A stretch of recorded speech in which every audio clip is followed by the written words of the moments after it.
My name is Ashley, and this is Let's Talk Dispatch. I do.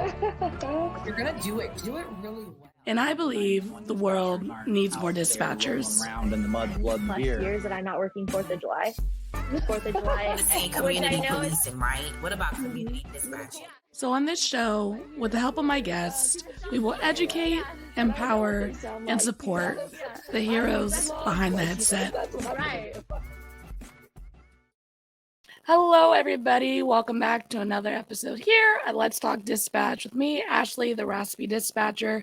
I actually just got back from a weekend trip with my fiance and one of my old teammates from college, Allie. She just had her first kid about 6 months ago, and she was like, please take me for a weekend. So we all got together and we drove up to Reno. And although I did not win enough money to retire, I am up $100. So I'm going to take that as a win going into my next work week. I did tell my work that I wouldn't be returning, so I think they'll be surprised when I show back up to shift. So everyone, today we're going to be talking about the call that a dispatcher never wants to take, always has to be prepared to handle, and honestly and unfortunately is just becoming more and more common active shooter situations. My guest today is a retired Connecticut State Police officer and founder of the RAK Academy, and they're here today to talk about shaving seconds to save lives in an active killer incident. Hi, Dan. Hi, Ashley, and congratulations. Do you have a wedding date picked out and everything? Oh, no wedding date yet. We're just kind of rolling in it. You know, we live out here in California, so our first instinct is like, we got to buy a house. Yeah, good call. Good call. The housing market's wild out here, so we're going to do that first and then kind of go from there. Awesome. Well, congratulations. Thank you so much. Thank you. I thought you were congratulating me on my $100 win. Do you see where my mind? I told my supervisor, I was like, look, I don't know if I'm going to be back Thursday because I might just hit the big pot. And I did not. That's a fair heads up. You know, it's. I know, right? I think it's. I'm always wondering when I'm driving along the highway and they announce the winning lottery numbers for, you know, a $5 billion thing. I'm like, I don't know if I want to be driving next to that guy or that woman when she figures out that she's won, right? Yeah, seriously. Oh, man. So, Dan, tell us a little bit how you got into public safety and a little bit about your journey. Sure. I, like many people, I just thought that it would have great purpose. I initially had gone to college for advertising, and I quickly found out that, sales was not my strong point, and I just wanted something with some more purpose. So I ended up joining the Army National Guard, and long story short, that kind of led me into law enforcement. And I'd like to say that I had it all planned out and knew exactly what I was getting into, but I really didn't. I was very fortunate to get on with, what I believe is one of the best agencies across the country for a lot of different reasons. So I was just very fortunate to get on with the Connecticut State Police and have the experiences that I did, and then be able to retire both physically healthy and I believe mentally healthy and move on to some other things. That is awesome. It's funny. I just interviewed with someone who works as a dispatcher in Maine, and I guess their retirement system is group based, and their state troopers are in group 3, and they only have to serve like 25 years and then they're eligible for retirement. Sure. And I'm like, that's amazing. Well, what's more amazing is we only did 20. So I actually in the wrong career.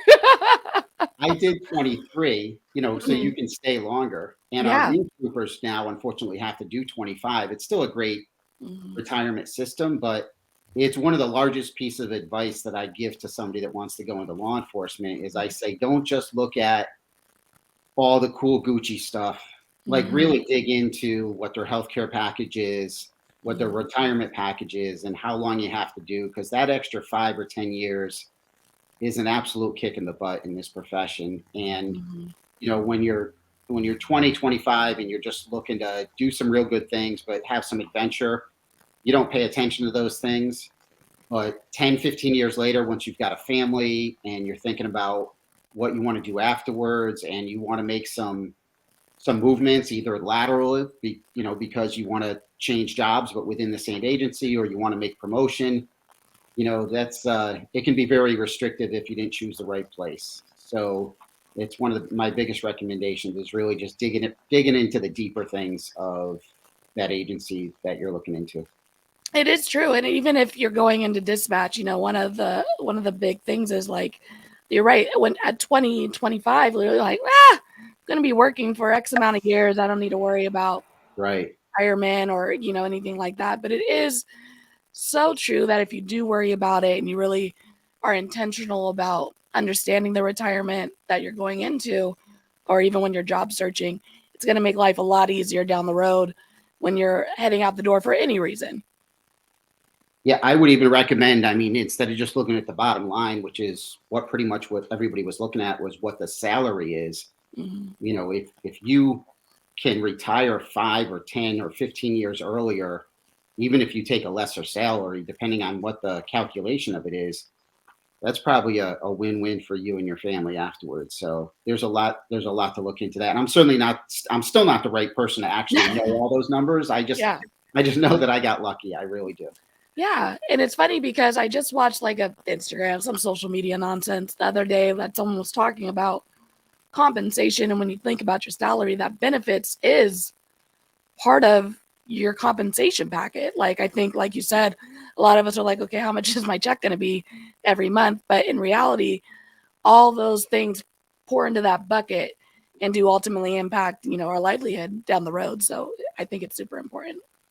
Yeah, I'll tell you just two big things of our pension, right? Not only do we collect immediately, but we have free healthcare for life for ourselves and our spouse and our family up till 26. But we also get a COLA, so a cost of living increase based on inflation, which fortunately has been pretty high, but fortunately has actually been pretty high for us. So, those two things, as I travel across the country and I talk to people and we have sidebars, are two game changers is, the cost of health insurance. So the fact that you have that and the fact that you have a COLA, so your pension is going to continue to grow, hopefully with the rate of inflation. So very cool. I know that number 26, man, when I turned 26 and I got that letter that said, you're no longer on your dad's city insurance. Right. And then I had to look and see how much medical costs. And I was just like, what in the world? Happy birthday. You're right.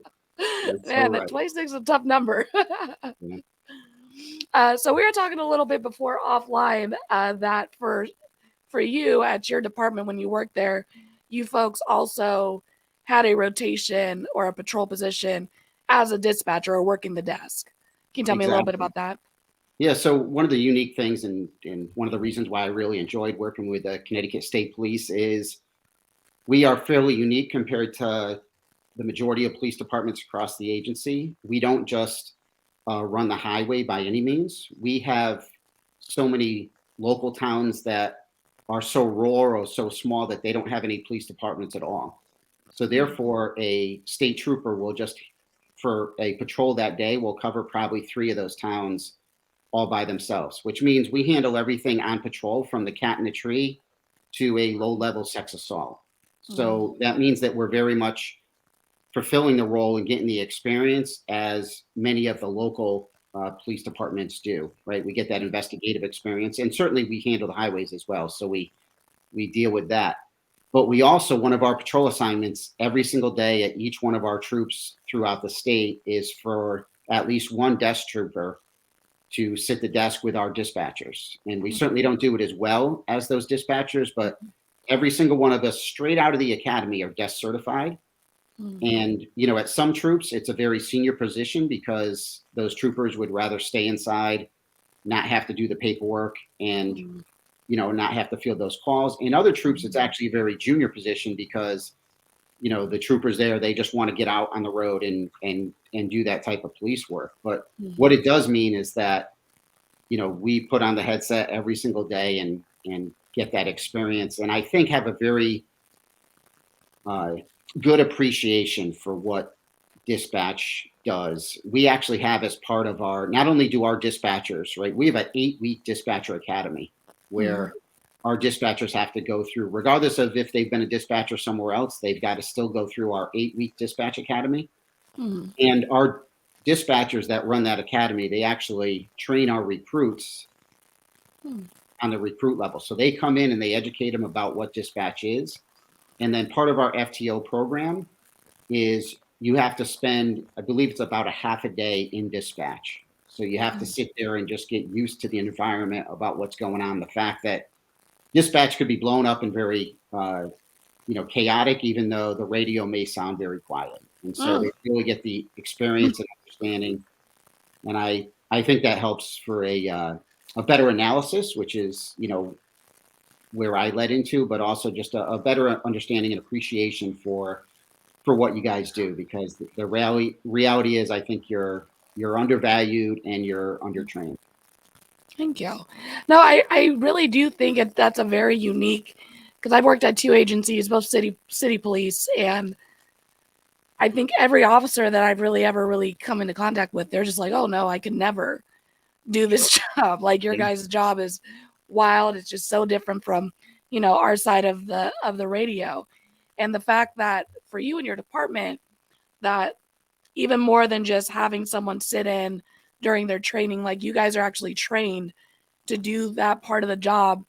I think it definitely helps with that patrol dispatch relationship, because you guys get it. You know what I mean? Like, I don't have to explain to you, like you said, the radio might be the word we don't say, but inside, I'm fielding, 400 calls or some craziness. Having that understanding, I think, goes a long way for a dispatcher.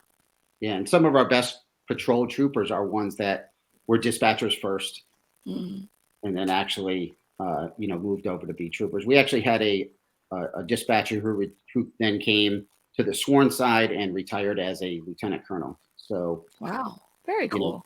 They certainly deserve a lot more appreciation, but I think we give more appreciation than most. Awesome. Well, let's talk a little bit about RAK Academy, how that started, and what's your mission with that? Sure. Well, the majority of my career was as a detective in our major crime squad. And during that time, I was assigned as the lead investigator for the Sandy Hook school shooting.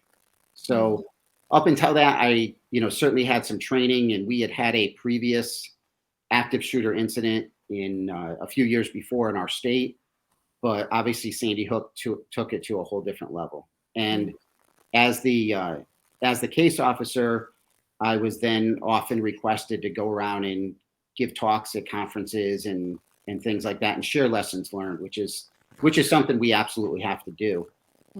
But what I found is, as I started giving presentation after presentation, especially if they were limited in time, I mean, because you could talk for days as far as the lessons learned across the board for Sandy Hook. But anytime that I was limited in time, I found myself struggling with what to present, right? So what to keep in and what to cut out.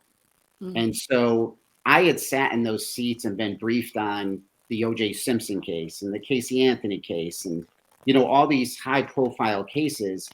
And oftentimes we spend hours talking about the case and showing photos and talking about details, but we don't give enough takeaways, right? How does that really make me a better detective going back the next day instead of just knowing the story? So I really committed to not just telling the story of Sandy Hook, but making sure that there was some purpose and some skill building that was going to come out of it. And as I started looking more about what I talked about, which was, I certainly had a focus on command post operations and detective specific stuff and what those first responders on the scene showing up should be doing, and school safety and all these different aspects.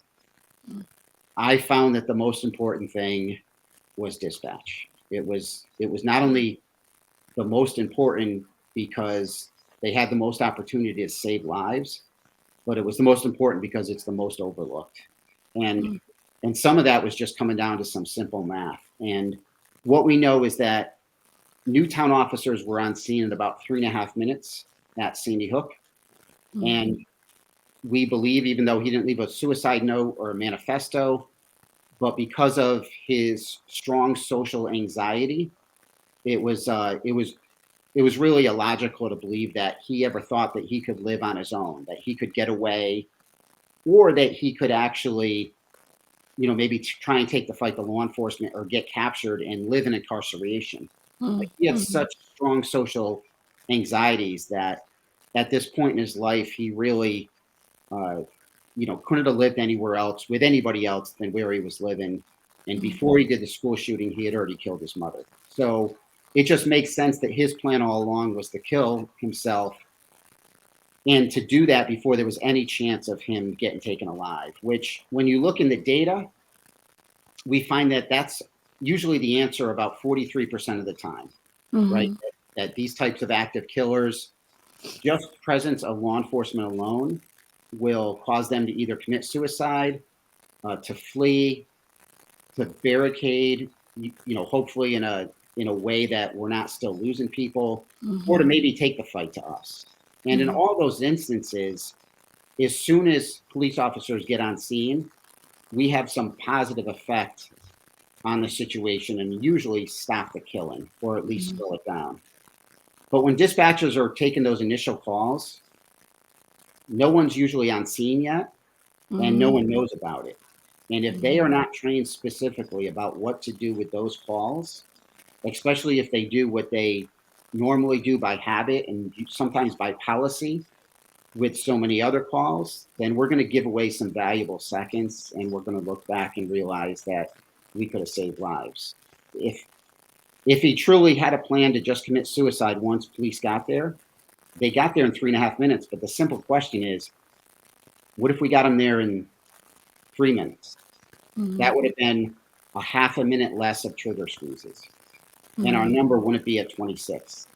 And that has nothing to do with what we usually spend the majority of our training on, which is hallway movements and room entries, right? And although that stuff is important, if it doesn't come into play probably half the time, then we're missing this whole opportunity to save lives just to figure out how to get our people on scene quicker. Mm-hmm. That obviously falls usually in the hands of dispatch. Mm-hmm. So, It's go ahead.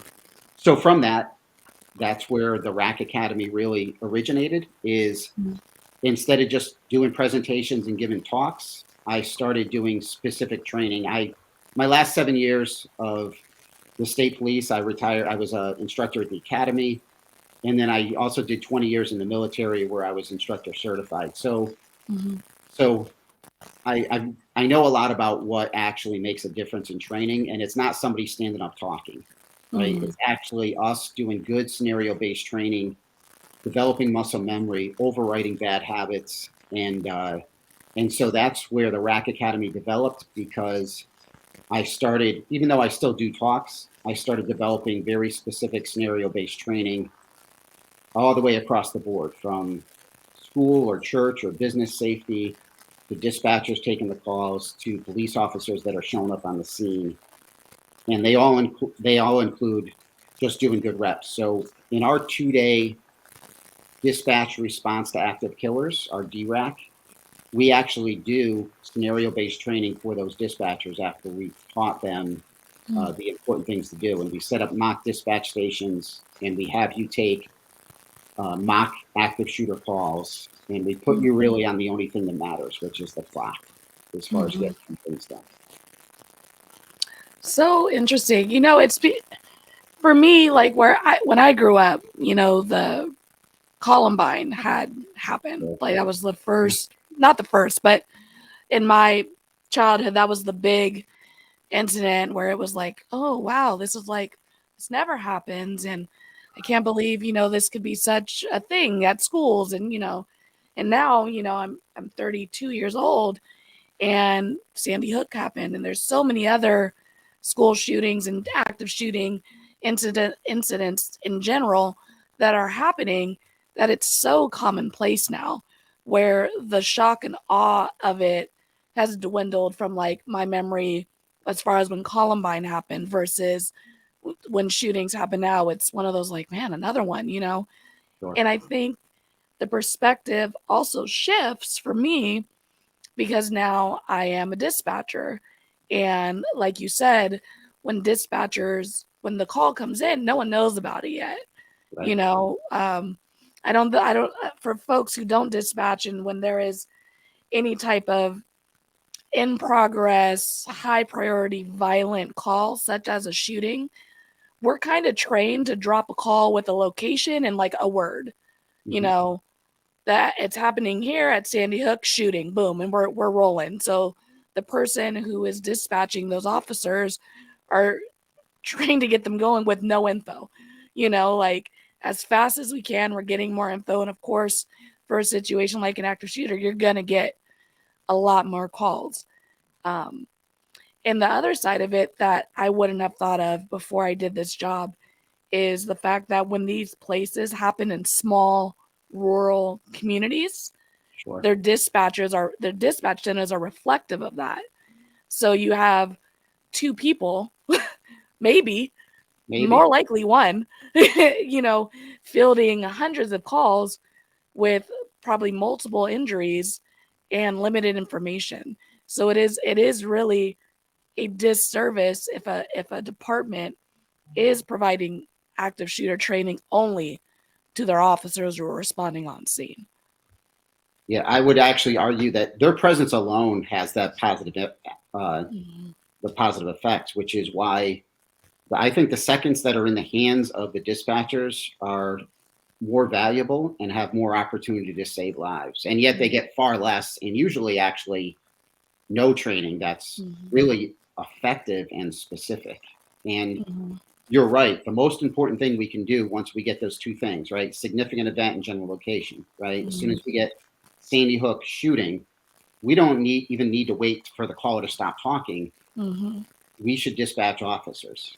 However, there's a lot of dynamics that happen, right? So they give that right answer in class when they're in a relaxed, controlled environment. But when you talk about the amount of shock and stress and doubt that happens when they take that once in a career call, a lot of times, unfortunately, we can go to YouTube right now and from Columbine all the way up to Uvalde, our most recent events, and we could see that those things oftentimes don't happen. Unfortunately, right? Because we haven't trained our people enough under that level of stress or something close to it to be able to really be focused on those things. So we get into a thing called script writing, right? Which is, so we're going to map these things out and through classroom discussion, identify what the most important actions are to do and what's the most important transmissions to make and what ones are not important, because there's so much other stuff that we do a lot of times by habit, which aren't relevant in the middle of this, which are maybe relevant in a lot of other calls, but not in these calls. And, you know, it's such a controversial area, but just EMD, which every dispatcher is familiar with, right? We have to go down the road of trying to save lives by doing, treating somebody medically. But if you think about the prioritization that has to change with an active killer incident and relate it to our officers on scene, what are they doing when they get on scene and the killer's still active and they come across somebody that's bleeding out in the hallway? They're moving. They're moving forward. They're moving by them. So that same type of triage during those first 10 minutes, I'm not talking about 20 or 30 minutes into this, but while the killing is still going on, I argue that that same type of triage has to happen for that dispatcher, because if they start going down the road of EMD and trying to treat a superficial or even a serious gunshot wound, they're trying to save one person. But meanwhile, like you said, that dispatch center is going to be overwhelmed. And that means we're dropping 911 calls. And if we're dropping those calls, then we're missing that key piece of information that they might have because we're trying to save one person. And just like your police officers, in that one type of call, they've got to step over somebody. There's some tough decisions that have to be made for our dispatchers. And that's where we really walk through and get everybody to think about it for the first time. Yeah, and I would even go further to say that, for citizens who are listening who aren't in the field yet, and when you think about just the rate in which information travels now, especially in a school situation, where, parents have their children there, they're worried about their kids, they're hearing, their kid text them, telling them there's an active shooter situation, even if it is not confirmed, those parents start calling 911 as well. Absolutely. So Absolutely. folks who aren't even on scene will start calling 911, telling us there's an active shooter situation. We have to field those calls too. Like, okay, you're not there. You don't have any information. Okay, we have to go.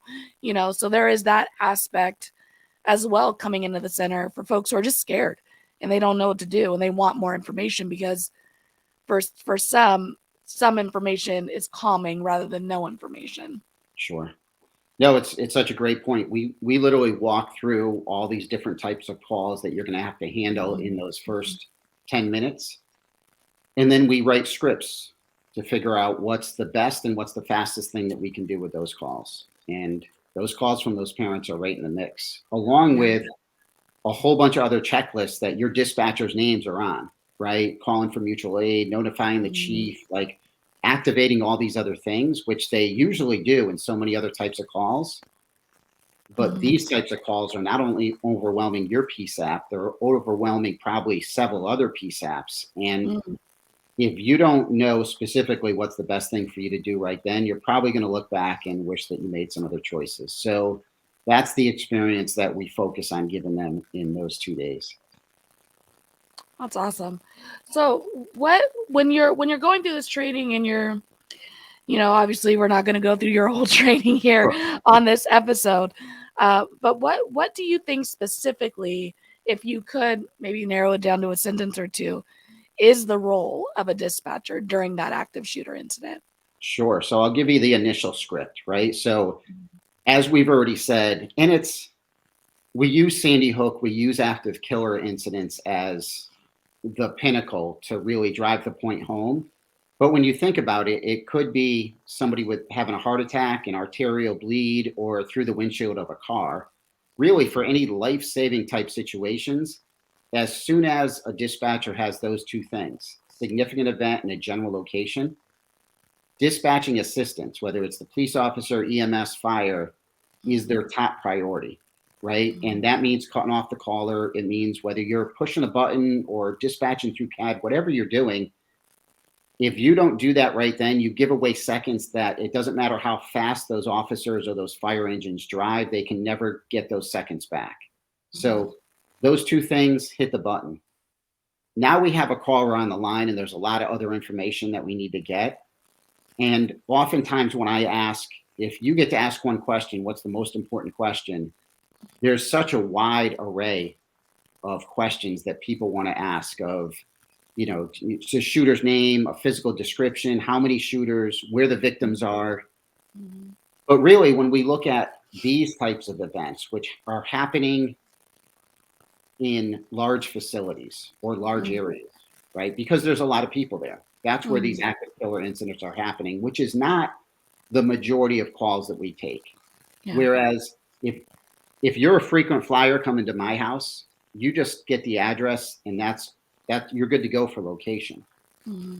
But we need to get a more specific location of where the threat is, where the victim is, where the heart attack victim is, because if you just put out a general address, if you just put out one of your local colleges as far as an address and your police officers show up, how big is that campus? Right? How big is that mall?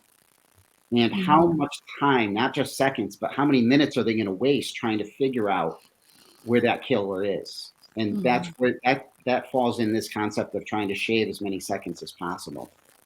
So the very first question to ask is, where specifically is the killer? Now, we don't need room 8, row 3, right? We don't need that something specific, especially because there's a good chance they're going to move.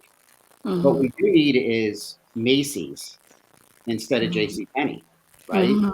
Because your officers, by showing up fairly close to there, can end up closing the distance and shaving seconds and stopping the threat a lot quicker than if they parked all the way across campus or at the other end of the mall, or if they parked at the front of the school when really the shooting is going on in the soccer field down in the back. Mm-hmm. And so not only is that the first and most important question, but when we get an answer, we've got to hit the button and put it out, right? It can't be the first of 10 questions and then we put all that information out together. It's that question is a standalone question. So that I think is the most important script at the beginning. And it sounds so simple, which it is, right? It's simple to understand. It's just not simple to do under that much stress, with that much responsibility, and because your habits under stress come back and take you down a different road because it's probably not what you do on the majority of your calls. So there's a lot that we need to work through there. And it happens every single class where during the first day when we talk about concepts, the more senior dispatchers are getting all the answers right and their heads are nodding and they have all the confidence in the world. And when we actually set up the mock dispatch stations and we put them in those scenarios, their habits come back out. Even though they know the right answers, they start asking questions just like our dispatchers did at Sandy Hook and saying, what makes you think that? What else is going on there? And asking some irrelevant questions because that script has not been driven home enough for them. So that's really the beginning part. And I'm sure you're probably already thinking of it. You know, we do, especially with our schools, we do so much school safety training and they have to run these lockdown drills, which is a whole nother topic about how bad those usually are. Yeah. But somewhere in those drills, there's some bullet comment that says call 911. Just like when I took a CPR course when I was 16. But we really don't train people that when they make that call, what's the most important piece of information to give? And instead, they get on the call, which makes your job so much harder because you've got some frantic caller saying things like, oh my God, Jimmy Jones, he just got fired and he came back, and none of that information matters. What matters is we've got an active killer and that he's in the front hallway, right? So that's training those people what the most important piece of information actually would make your job easier. So that's what we do in our RAK program, which is our civilian response to active killers. Is start teaching them the concept of shaving seconds and how they can actually start saving lives to include their own by really knowing how to make those 911 calls. And there's obviously a lot more there, but that's the beginning part of it. But I do think, you know, that is something that is really overlooked. And in the world of emergency response is like we train fire drills, we train, you know, earthquake drills for California, we train lockdown drills in schools, right? But we do not talk about past like kindergarten and having to report a 911 call because the house is on fire. Right. We don't train that anymore. We don't talk about what you believe is important in your emergency. It's not necessarily what I need from you at the start of this call. Like we can get to Billy did XYZ if it's just a standard call after the questions that I need answered are answered, you know? But you're right. If we don't train folks to make that 911 call, because I do think that it's been simplified over the years, is that you just hit those 3 buttons, someone will teleport there and it's all good. Right. But there's so much teamwork between the dispatcher and the citizen, like you said, in those first moments, that the quicker I can get that information from you in any type of call for service, it could be the difference between saving a life and not. Yeah, those seconds matter, obviously, especially in that active killer incident. But that's exactly why we need to train across all 3 spectrums, from the people that are on scene to the people that are receiving the calls to the people that are showing up on the scene to stop the threat. And yet, unfortunately, the majority of our training is done just with those police officers, and it just focuses on what they're going to do when they get inside the building. And again, I was one of them, so I know that that's important. But if the data tells us that 50% of the time it doesn't even come into play, then why are we putting all of our training time into those areas? It just doesn't make sense. That's so true. And I think one of the awesome things about someone like you creating this training program, and when you speak to dispatchers that, yes, you were a state trooper, but in your state trooper situation, you also were a dispatcher. You dispatched, you worked the desk. And I think that's helpful for folks to know that it's someone giving you training, feedback, information Sure. that gets it, that has done it as well, even though it wasn't their main employment. It was part of their role as well. And I think that's extremely helpful for folks to have that buy-in, because you've done the job of a dispatcher. You've answered the calls, and you've also, responded on scene. So I would imagine that is helpful in creating this program and reaching dispatchers. It is, absolutely. And oftentimes, especially around New England, I'll have a co-instructor with me who is one of our lead trainers at our dispatch academy.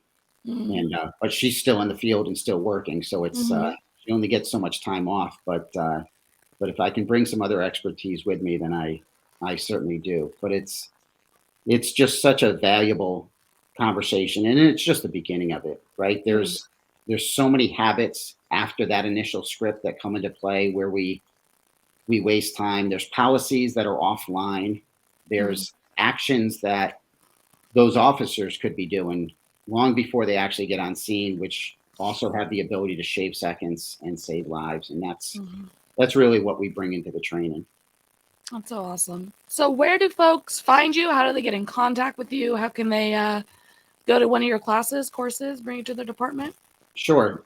It's our website is very simple. It's the RAKacademy.com. So it's RAK, which is response to active killers, right? Because we know that even though guns are still the most likely weapon, they're using other instruments, they're having cutting devices, they're stealing trucks and driving them through a crowd of people, or they're using bombs. So that's why we use this term of active killer instead of just active shooter.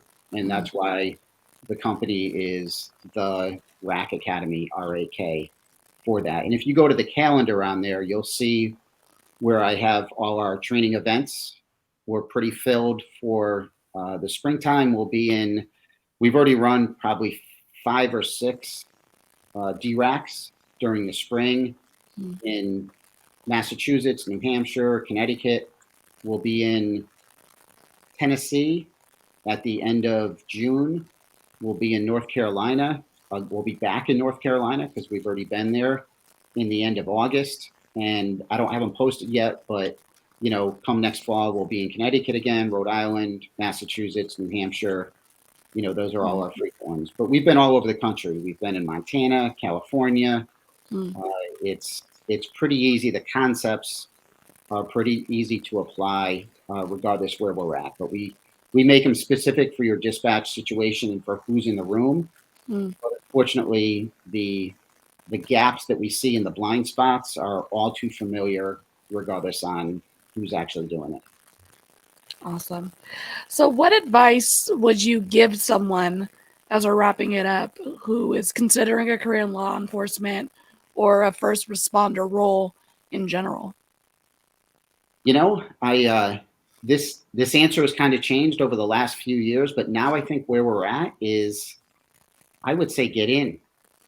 This is a great opportunity. And I know it's no secret that there was a defund the police movement, and we've been the attack and the focus on a lot of things, which some rightfully so we needed to improve on, but some that were just totally blown out of proportion.